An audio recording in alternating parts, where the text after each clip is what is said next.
ராஜேஸ்வரி, கடலூர் மாவட்டத்தில் மீனவர்துறை அறிவிப்பை மீறி கடலுக்கு சென்று படகுகள் சிக்கியுள்ள இந்த மீனவர்களை மீட்பதில் 2வது நாளாக சிக்கல் ஏற்பட்டுள்ளது. அதாவது கடலூர் மாவட்டத்தில் வானிலை மையம் எச்சரிக்கை தொடர்ந்து மீனவர்கள் மீன்பிடிக்க செல்ல வேண்டாம் என கடந்த 5 நாட்களாகவே தெரிவித்தனர்.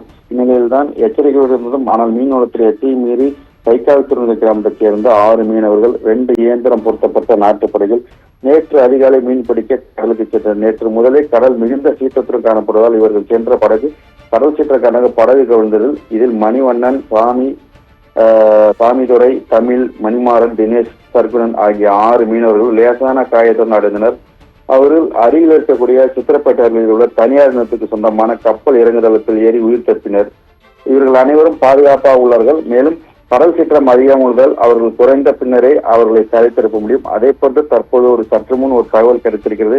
அதாவது அந்த தனியார் நிறுவனத்துக்கு சொந்தமான ஹெலிகாப்டர் மூலமாக மீட்பதில் ஒரு பேச்சுவார்த்தை நடைபெறுகிறது. இருந்த போதிலும் மீனவர்கள் இவர்களை மீட்க வேண்டுமானால் அங்கு இருக்கக்கூடிய சீற்றத்தை நிறுத்த வேண்டும். சீற்றம் தீர்ந்தால் மட்டுமே அருகில் உள்ள மீனவர்கள் அவர்களை மீட்பார்கள். இல்லையெனில் அந்த தனியார் நிறுவனத்துக்கு சொந்தமான ஹெலிகாப்டரில் மீட்கலாம் என ஒரு மாவட்ட நிர்வாகத்தில் பேச்சுவார்த்தை நடைபெற்று வருகிறது. மேலும் இவர்களுக்கு தற்பொழுது சாப்பாடு கொடுப்பதிலும் ஒரு சிக்கல் ஏற்பட்டிருக்கிறது. தற்பொழுது அவர்களிடம் அரிசி மட்டுமே இருப்பதால் கஞ்சி மட்டும் காட்சி கொண்டிருப்பதாக நமக்கு அருகில் இருக்கக்கூடிய மீனவ கிராம மக்கள் விவரம் தெரிவித்தார்கள். ராஜேஸ்வரி.